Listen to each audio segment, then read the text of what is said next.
everybody, welcome to another episode of Themes and Motives TV. For those of you who are planning your wedding, alam naman natin that no wedding is ever complete without the wedding attire. If the gown is the highlight, dapat may katerno yon. So today we are going to see the Shoe Fairy and we'll find out more about the custom design bridal shoes. For those of you who are new in our channel, we'd like to invite you to subscribe and paki-click na po yung notification bell. So please come and join me for today's video.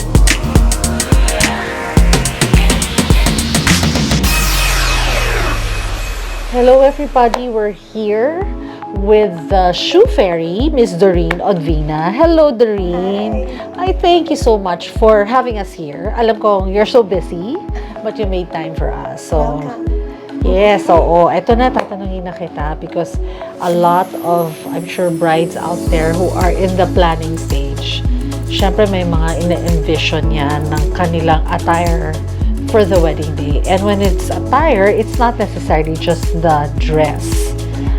So para to complete the attire, we have shoes, and syempre we have to hear it from the Shoe Fairy. Ayan. So let's can you give us a background on how the Doreen Odvina Custom Shoes started?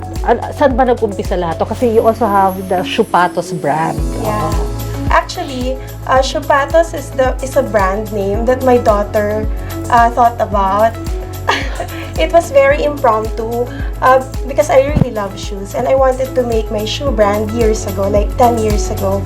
And I would want to name it Doreen Shoes, Daniel Shoes, because that's our names. And all of a sudden, my daughter impromptu said, "Mom, why not Shoepatos?" So parang witty niya yan. Yeah, I think the brand recall is very good. Once you hear it, you will not forget it. So the next day, I registered Shoepatos. And then lately, I launched the product Shoepatos, and then lately I added my name by Doreen Odvina because everyone's asking who's the owner of Shoepatos. Yeah. And then we made custom shoes. That's the time that I named it under my name, Doreen Odvina. Is this a family business? That's why you went into this? Yan bang history mo dito? No, it's not a family business. And actually I came from the IT industry, IT and e-commerce industry. I worked for 15 years in the corporate world. And then I just felt that it's the right time to launch my own brand. So I resigned because I really love shoes. And I'm a shoe lover. At the same time, I have very sensitive feet. So I would always wonder why all beautiful shoes are painful. So True yan. Oo. Parang the more beautiful it is, the sexier it looks, the more painful it is. I have to agree on that. Kasi parang, like me, parang okay, I'm good for 2 hours. So after 2 hours, my gosh, mamamatay na ang mga kuko ko. Ganyan na feeling. For all-day event, like, you can't really use it. Yes, so in reality. But for picture-picture, sure, you can use that. Yes, so that motivated you to develop something that would address the aesthetics and the comfort. Actually, it was just for me, supposedly.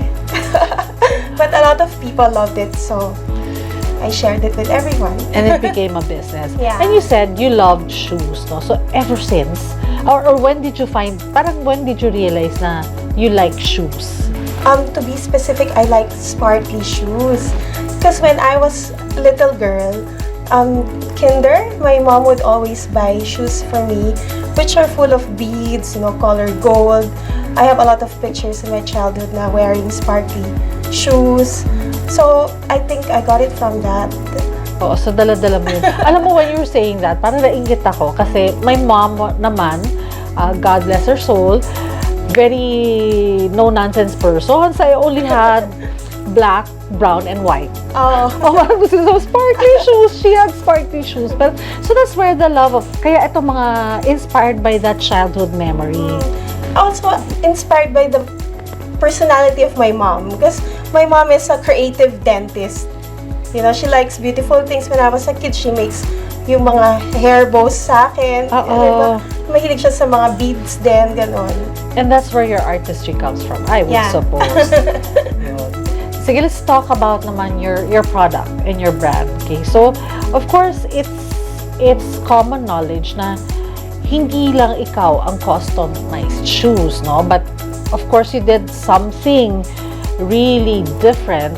That's why you earned the title, the Shoe Fairy, because, diba, para rin sa Cinderella, when you have a fairy that grants your perfect shoes, diba? So what sets your brand apart? You know, I remember what Coco Chanel said, no? I know the market because I am the market. So that's also applies to me. I think what makes my brand different from other custom shoe brand is because these are my personality. And actually, this is for me originally.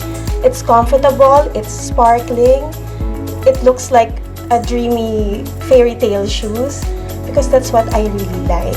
And I'm very surprised so many people loved it too. Okay, so yun yung edge mo, no? Because it works for you. Yeah, because I'm the market.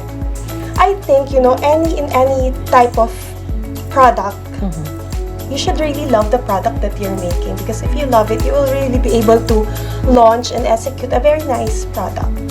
I have a question. It really looks nice. And of course, sabi mo nga, you designed it for you. Diba? The shoes were made and you're the market of the product. So, I believe that it's beautiful, it's comfortable.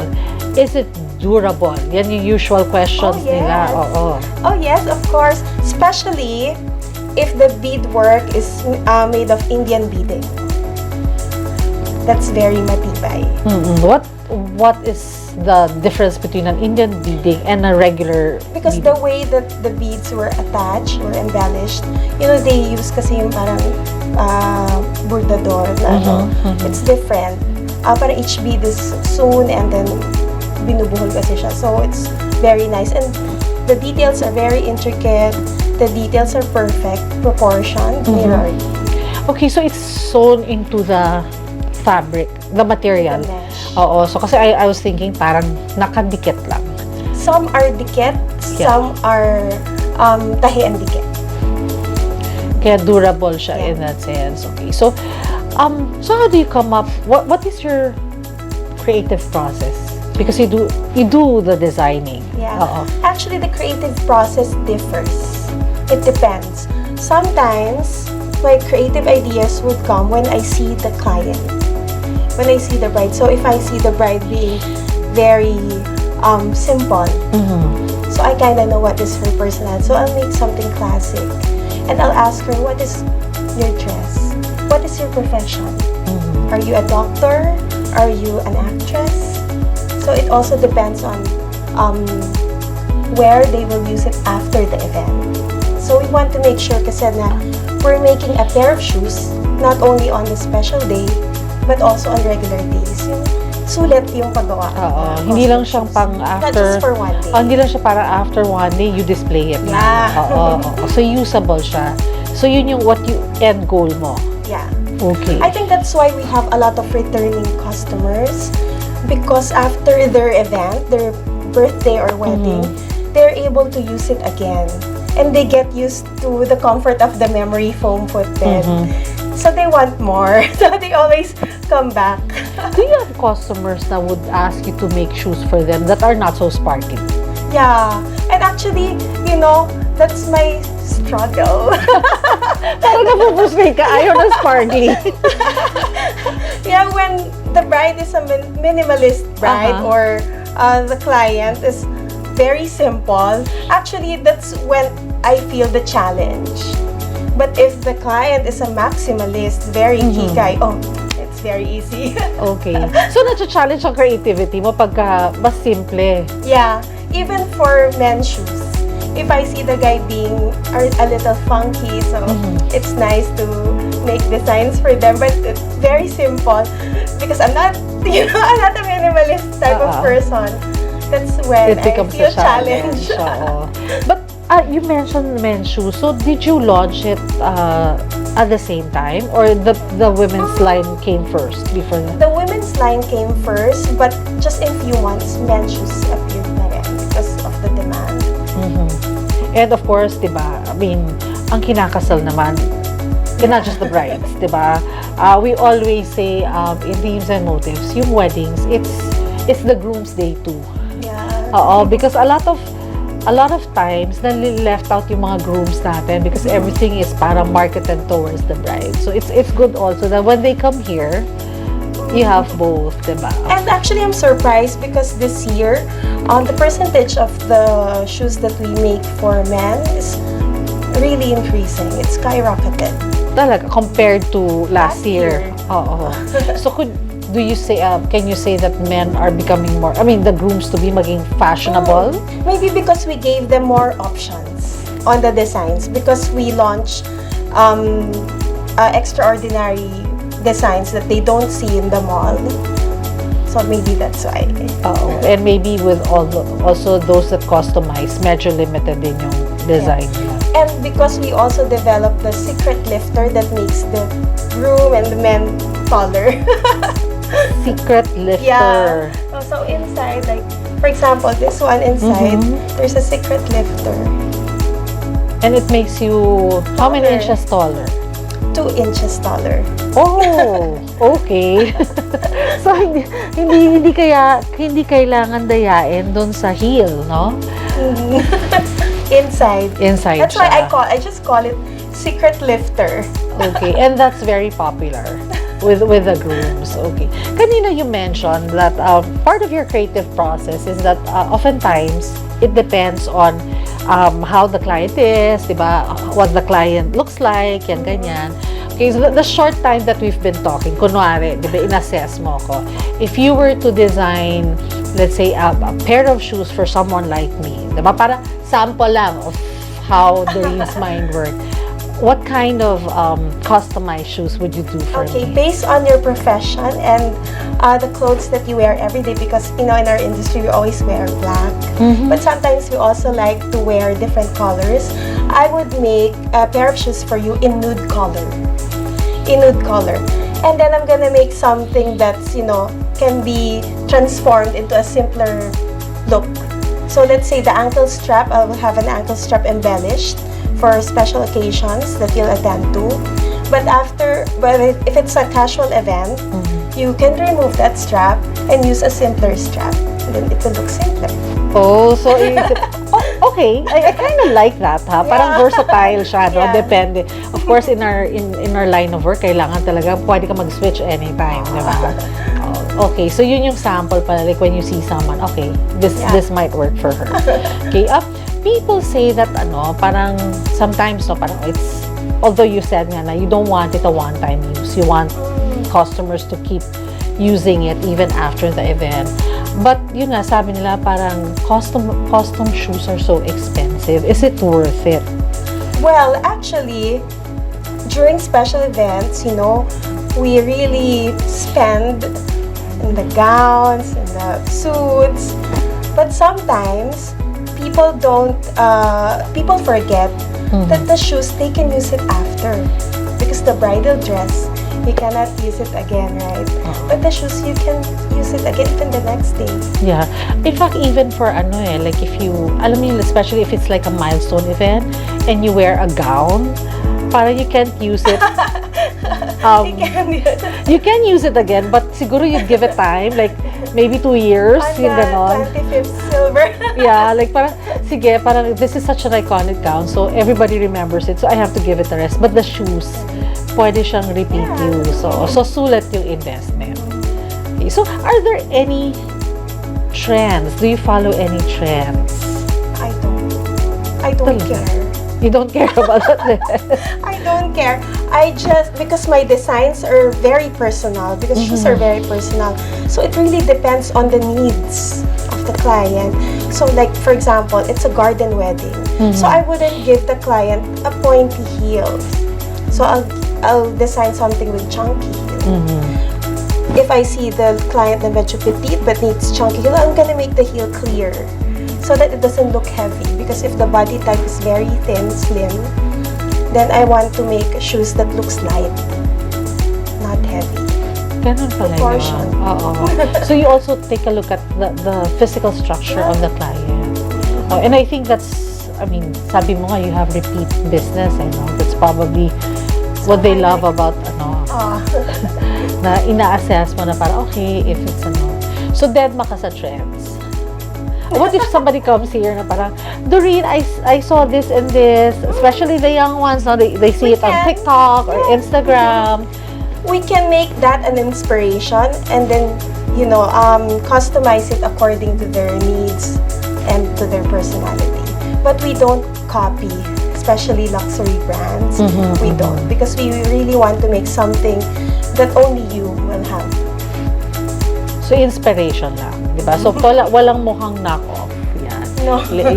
We will be showing you later the kind of shoes that we have on display. So, talagang siya, really customized and maybe inspired from a certain look, pero not exactly the same.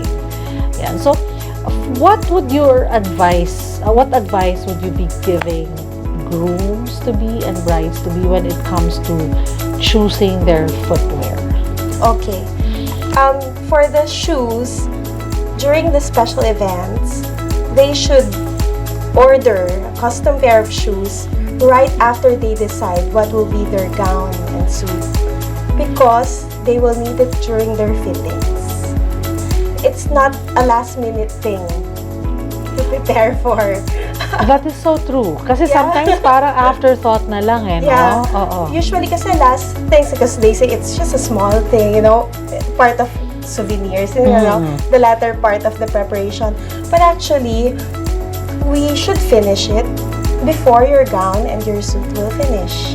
Oo, kasi you have to wear the shoes para tama yung bagsak ng length of the dress. And if they would want to have their shoes customized by you, what is the lead time that we're looking at? The lead time is 1 month. But, because we have a very busy production calendar, that's why we always say that as soon as you know what you're going to be wearing, then you should come to us already. But, the lead time is 1 month. 1 month. And it could be more if it's peak season. Yes. Especially now, burn month. Humihinga pa ba kayo? Sa dami ng ginagawa. So far.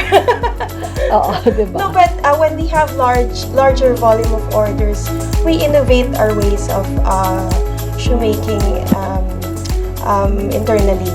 Like, for example, if we see that there's a volume coming, then, we will source out machines that will make our work faster. So, tip yun, do not make Book it early. Book early. Do not make it an afterthought, diba? Kasi, yeah, it makes sense. Like the gown, it has to be the exact height of yung heels mo. And if you book late, puno na sila sa production. We have ready to wear. Already. Meron ka rin ready to wear like? Very few. Very few. Limited sizes. Limited lang. Both for the women and the men's line. Okay, so in the immediate future, what can we expect from Doreen Odvina? Oh, actually, we will be joining Wedding Expo Philippines at SMX Convention Center on September 28 and 29. So we'll be giving exclusive discounts that can be availed only during that event. And at the same time, we'll be raffling 3 custom shoes that's worth 40,000. It's something, that we don't normally do. But for you guys, we will. Oo, talagang siya. It's free. It's really the shoe fairy come to life on September 28 and 29. I'll be there. I'll be personally speaking to the clients. So if they want parang one-on-one consult. Yeah. It's a free consultation. Free consultation. Can they just walk in your showroom? O meron? They can, but we advise that they set an appointment with us by reaching our social media accounts and our hotline, which is just my name. It's so easy to memorize. 0917-5-DOREEN. It's actually our hotline. It's very easy to contact us.